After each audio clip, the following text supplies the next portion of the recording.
Hey guys, so today I wanted to talk about my knee surgery experience so that it can help anyone who's going through the same thing or if you're just interested.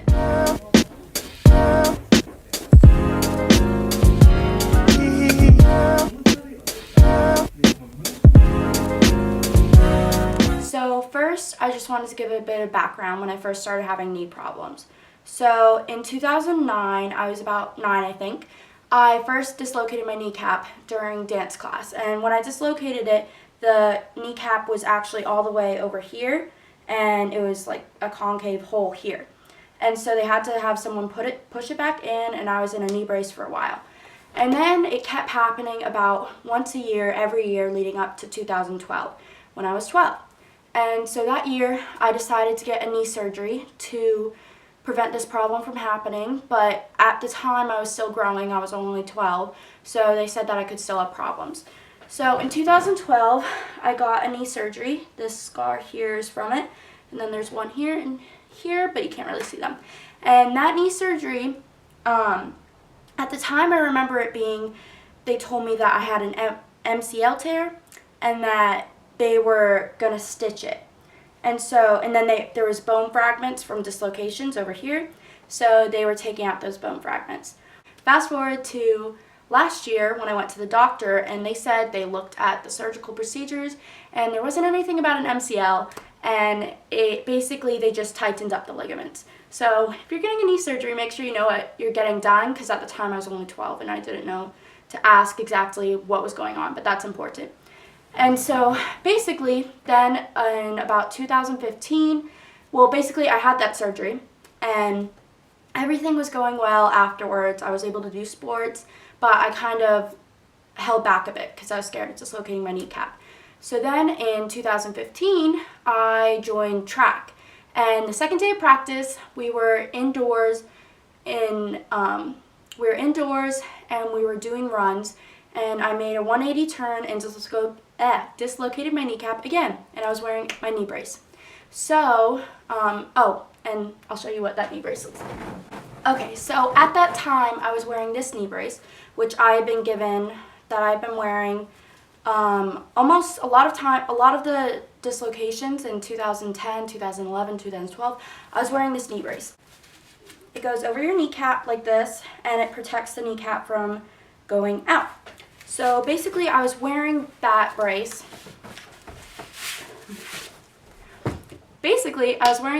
When I dislocated my kneecap again. So at that point, I was like, okay, the surgery obviously isn't working. I need to go to the doctor. So I went to the surgeon I was at before, and they said, as I expected, since I have grown and hormonal changes and everything, the ligaments loosened up again, and I was still going to have problems. So I decided to take a while to rest and to not do sports for a bit, and that I would just see how it went, because I was still, at that time I think I was 16, and I didn't want to get a big surgery again until I was done growing for sure, like at 18, which I am now.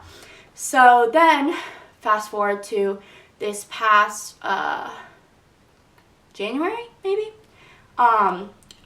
Beforehand I was in Nebraska and Virginia, now I'm in Florida. So in Florida, I joined the lacrosse team, and on the 4th day of practice, I dislocated my kneecap wearing the knee brace. So I went to the doctor and I got a lot of tests done. I got an MRI, a moving CAT scan to track where my kneecap was going, and a X-ray. So when they did the moving CAT scan, I think that's what it was, they found that my kneecap was tracking to the side, which basically means the kneecap, when I straight, it was over here, and when I bend it, I would correct it. I'll insert a video of what it looked like before my surgery. Oh, stop. I hate coffee. So, and they also said that there was a possibility that there's cartilage damage underneath the kneecap.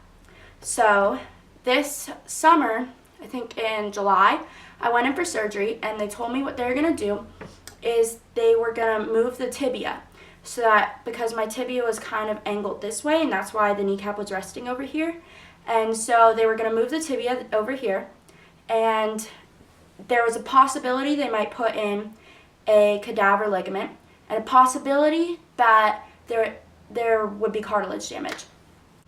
They said that first for the surgery, they would check for cartilage damage using a scope, so arthroscopically. So that's what this scar, and this scar is here. And so they said that that was very unlikely and that most likely there would be no cartilage damage and they would move on with the procedure.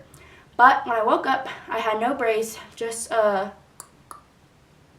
ace bandage. So then I was told later on that there was cartilage damage. So what they did is they took out a piece of cartilage and harvested it. And they said that in 8 to 10 weeks, something like that, they would do the surgery and they would put the new harvested cartilage that they grew in like a petri dish in my kneecaps, that I wouldn't have problems. Because if I didn't get that fixed, then I would definitely have to get like a knee replacement later on, which I didn't want to do. And so then this last November, this is my dog. This last November, I went into surgery over Thanksgiving break, and I would say the experience was pretty good. Overall, the only issue I had was I was in the hospital for a while before I got to go under because there's some issue with the trays and having all the things together, but overall it's pretty good. But before I went under, I had to get femoral nerve numbing or something like that. I don't really know what it was called. I don't know the technical term, but basically they gave me Valium, which was like really weird, and they took a needle, and I never, normally with Valium you'll pass out at some point, but I never did. So I remember they were using an ultrasound like over here, and then they took a needle and a needle went somewhere and my femoral nerve was numbed. And so basically they said that would help with the pain over the next 24 hours because they're expecting it to be pretty bad. And so then so when I woke up, they told me that they did the surgery and that they moved the tibia over, and then they checked my tracking and how it was moving, and there was still problems, like it still was going to the side. So at that point, they decided to put in a cadaver ligament, and then they said that helped, and now I was pulling to the side.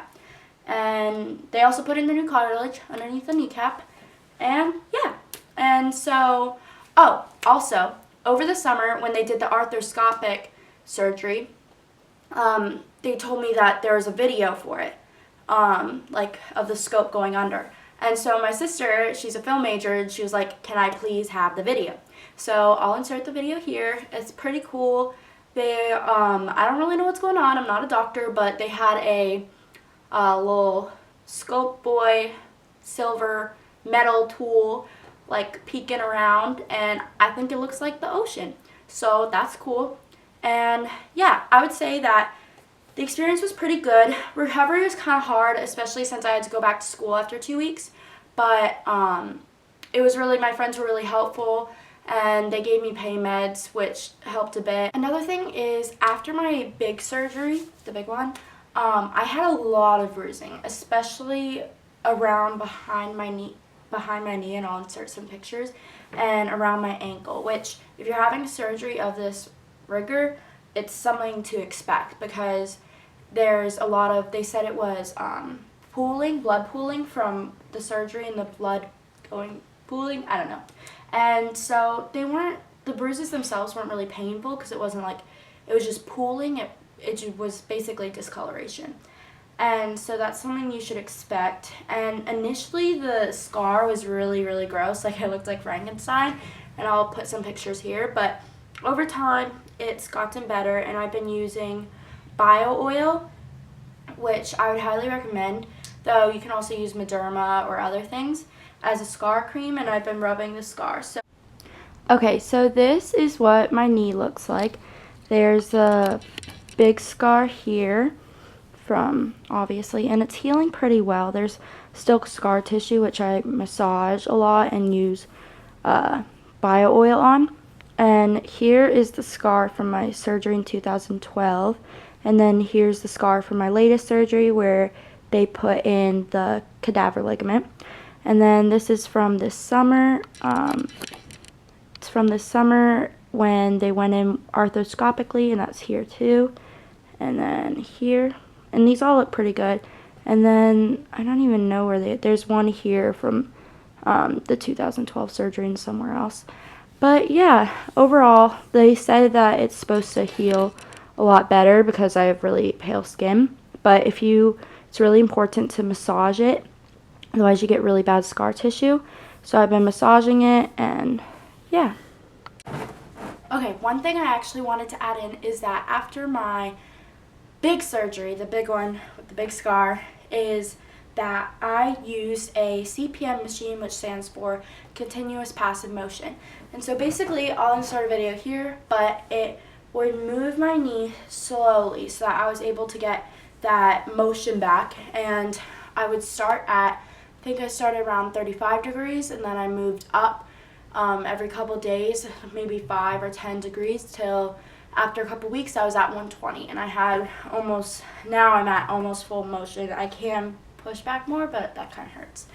And so another thing I used was I was given this ice machine, which I'll insert a picture or video here, and basically it just went around my knee, and you would put these ice packs in the machine with cold water, and the cold water would flow through the ice pack, which I would highly recommend because I know it can get really frustrating to continue to get new ice and like new ice packs, and I know they don't always like ice very well, but this machine really worked, and it was really easy because all I had to do was switch out the ice.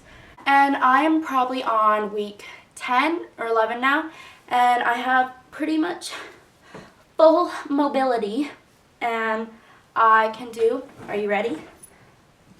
A leg raise. And I'm walking and talking, and I feel good. So I don't really have much pain anymore.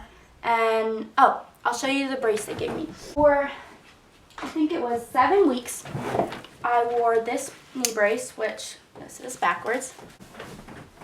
I was given this knee brace, which at first I had locked straight, and I would like crutch like that. And then when I wanted to start driving at like, I think 4 weeks, I had it bent and locked to 90 degrees, but I started with like 45 degrees, so then I could bend my knee in the car.